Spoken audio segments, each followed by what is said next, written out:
Father John Jenkins, the Board of Trustees of the University of Notre Dame, members of the faculty, professors, staff, thank you all for the opportunity to be here. I'm very honored.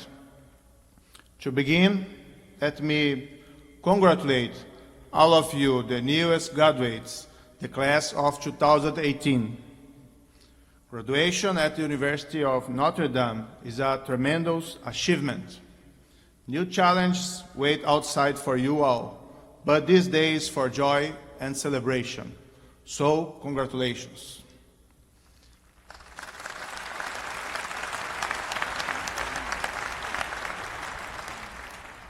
I also want to congratulate the parents.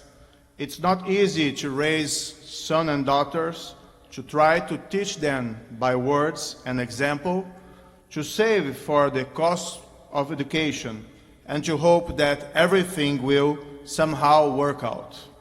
So their success on this day is partly your success.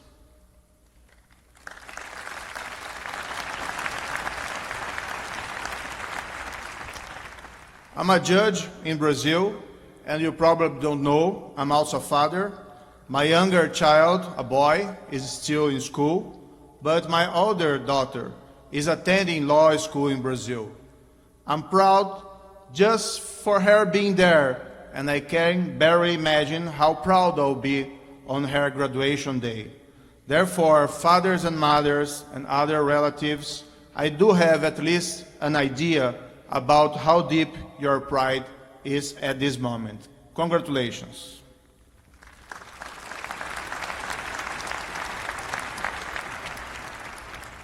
Allow me to say that when I received the invitation to deliver this commencement speech, it was a great honor, a challenge also, but it was, above all, a great surprise. What does a judge of a Latin America country have to do with a commencement ceremony of a distinguished university in the United States? After some reflections, I concluded that, after all, this is really a small word. I work on very hard cases involving criminal corruption in Brazil, and it's necessary to say that I receive great influence from the work of others, not only in Brazil but abroad.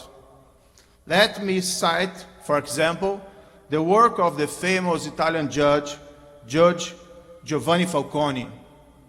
Falcone was a judge in Sicily at a time when the Italian mafia, the Cosa Nostra, lived with impunity and seemed to be invincible. The bosses were never punished for their crimes. At that time, in the 1980s, the mafia killed policemen, prosecutors, judges, and politicians. They killed even a general of the Italian army, anyone who dared to defy them. But with the work of Judge Falcone and his brave colleagues, the mafia rule was put to an end. In a famous Maxi trial, which took almost 2 years and finished in 1987, 344 mafiosis, including bosses, were finally convicted. The Sicily Mafia still exists, but not anymore with the same power they had before. I remember reading in one of Falcone's books about the admiration he had for United States laws against organized crime and how the La Torre Act, the Italian statute approved in 1982, criminalizing mafia associations, was influenced by the RICO Act. RICO means Racketeer Influence Organization, and it is a United States statute approved in 1970. What makes all this a very small word is that the RICO Act was drafted by a graduate from Notre Dame University.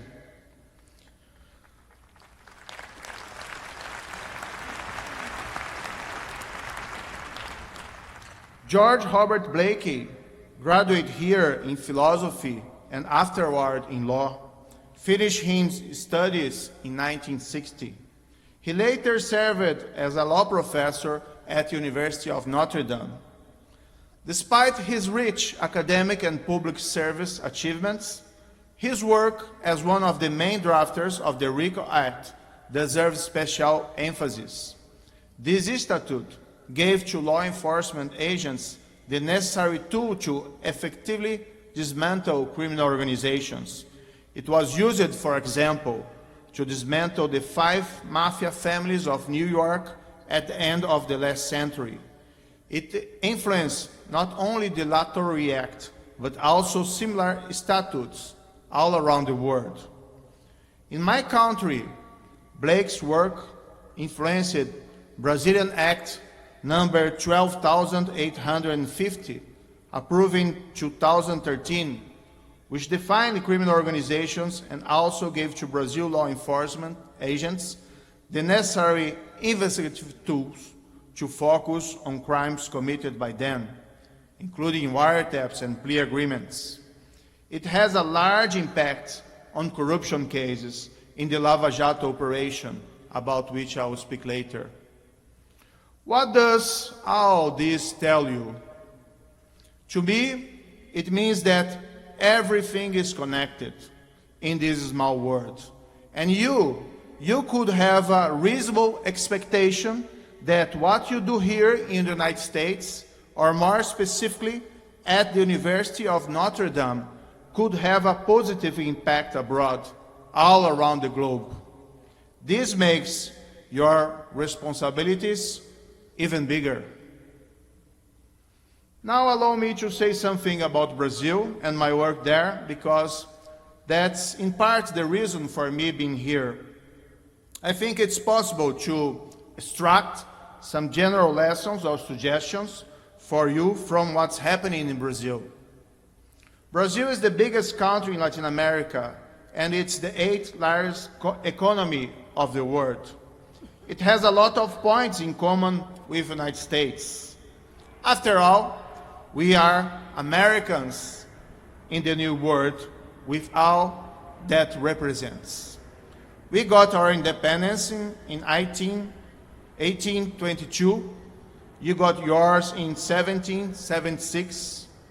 Both countries suffered with slavery in the 19th century.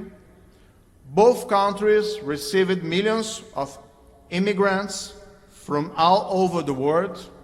In Brazil, we have not only Portuguese, but Italians, Japanese, Germans, Lebanese, and Spanish. Our democracy is not as old as United States democracy. To be honest, we have suffered since our independence several dictatorships. The last one ended in 1985. Since then, Brazilian citizens have recovered all their democratic rights and freedom. Since then, it's possible to say that we, like you here, have the same dreams of liberty and equality. However, after recovering our democracy, we have still made several mistakes. It seems that we in Brazil, as a people, failed to prevent the misuse and abuse of public power for private gain.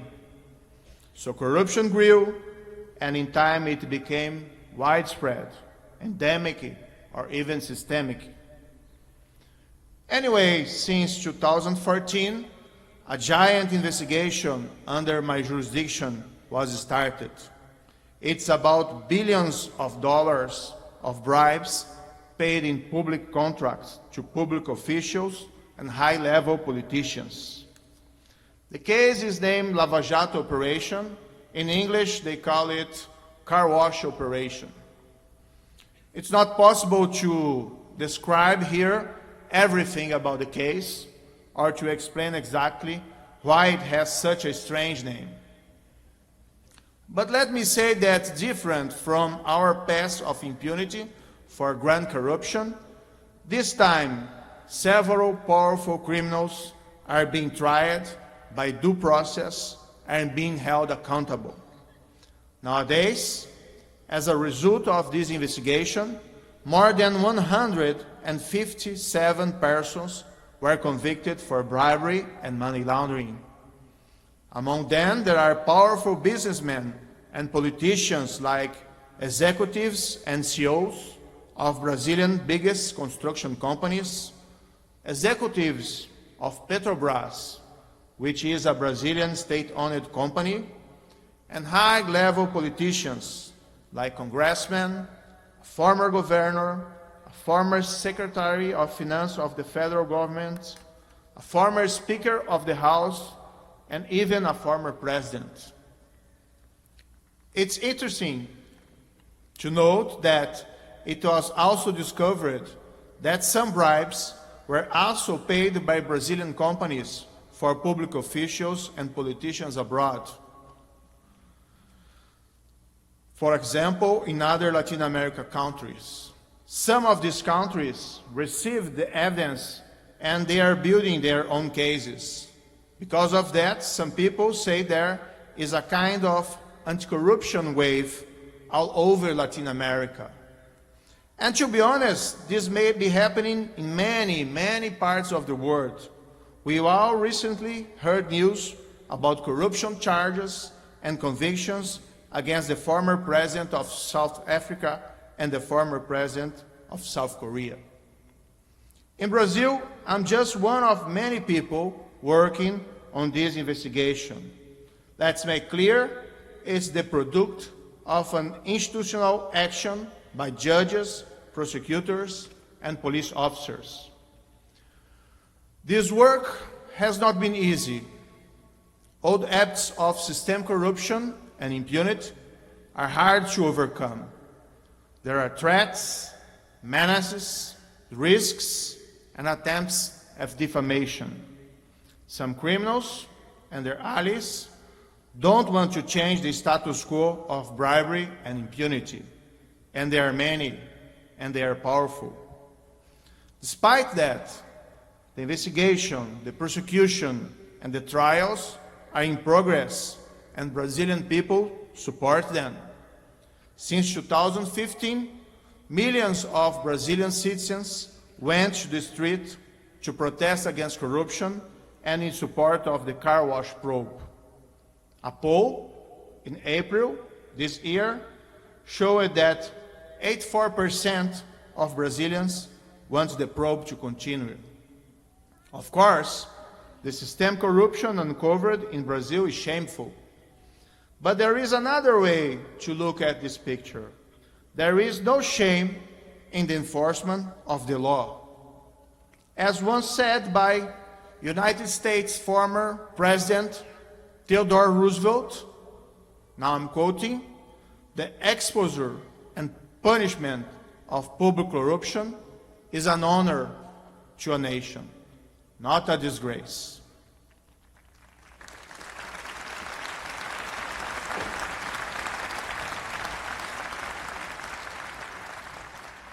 All these efforts are worthy. All Brazilians have an infinite hope that at the end we'll have a stronger economy and a democracy with more integrity and with a better overall quality. In summary, we don't want to be known as a kind of bribe nation, but as a strong and modern democracy with rule of law. What the case taught me, not as a judge, but as a man, is that you should never give up on a fight for a good cause. Not so long ago, corruption and impunity seemed invincible. For some, it was a kind of natural fate, a tropical disease. But in truth, it's just a product of institutional weakness. No country is destined to live with it. You can deal with the problem and reduce impunity and corruption. You just need the political will to do so. I don't know what will happen with Brazil's future. We could suffer setbacks, but I do believe we have given ourselves at least a chance to have a better country. Anyway, I believe that what really matters is what you stand for, and fighting for integrity in public life is a worth cause.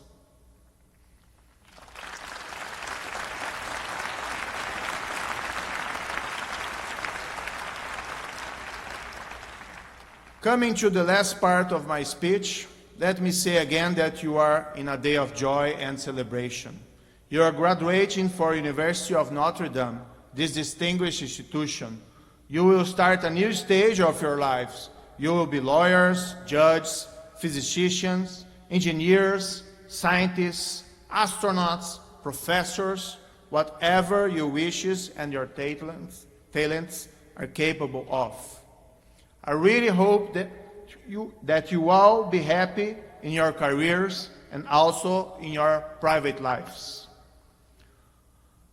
But although it's true that every person exists as an end in himself, as Kant, the Königsberg philosopher, has said, it's also true that no man is born for himself, as Walling, one of the levelers of the Old England, taught.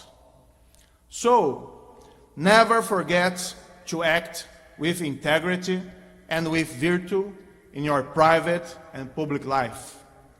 Never stop fighting for these values within your community.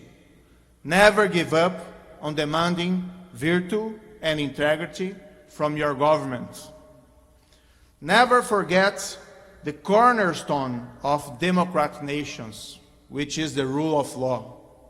It means that everyone is entitled to equal protection of the law. In this meaning, it works to protect the most vulnerable. But it also means that no one is above the law.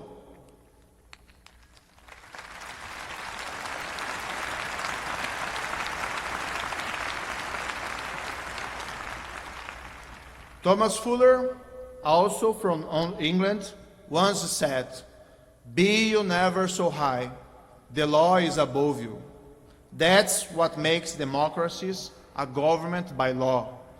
This is a lesson not only for Brazil, but even to mature democracies.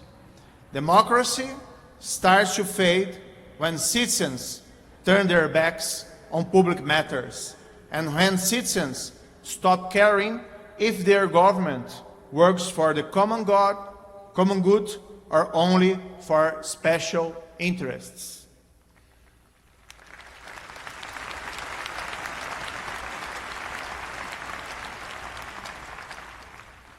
There is still much to be done. I hope that you all are successful. Thank you all for your attention. Good luck and Godspeed, or as we say in Brazil, boa sorte e vão com Deus.